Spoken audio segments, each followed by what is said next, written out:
So Senate Bill 707 would create a tax credit scholarship or empowerment scholarship account for families and students to utilize. In order to qualify for the tax credit or the scholarship, we have narrowed it to kids that are bullied, active military families. The reason for that is because they often move a lot. And then wards of the state who have a permanency plan, and then also kids with special needs. The scholarship could be used for public schools. So if it was not their district of residency, it could be used for charter schools, home schools, and also private school tuition.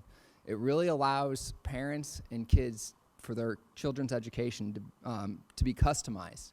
I have 5 kids. Every kid that I have learns differently. And so we need to be able to customize that child's education, and parents know best. So it can be used on textbooks, private school tuition, tutoring services, just whatever that child needs for their education. We do have requirements for students who participate to take testing, so that way we can verify how they've performed. They can use the MAP testing, or they can use a nationally normed reference test.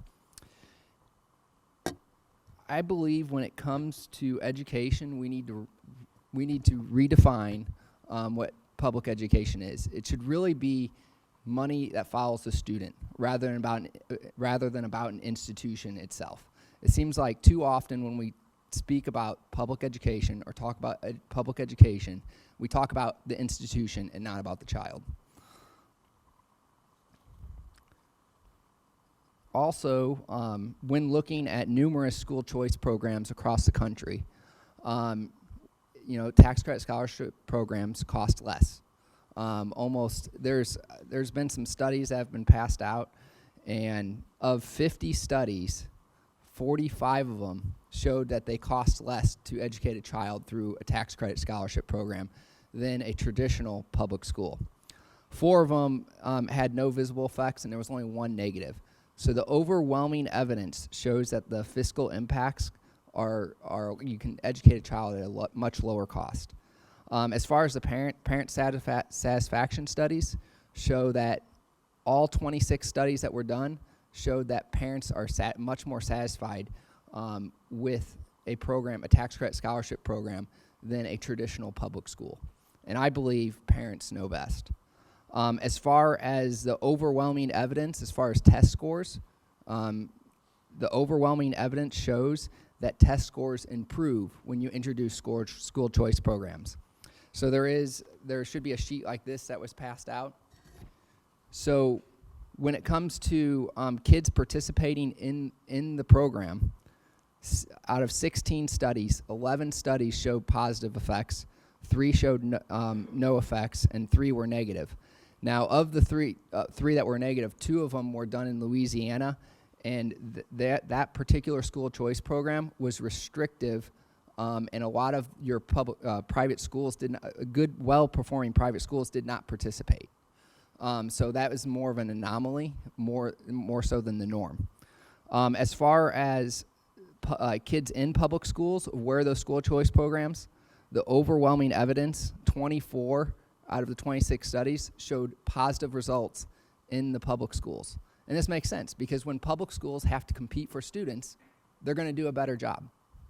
And so it only makes sense when you introduce this competition that they have to start fighting for students rather than just a monopoly.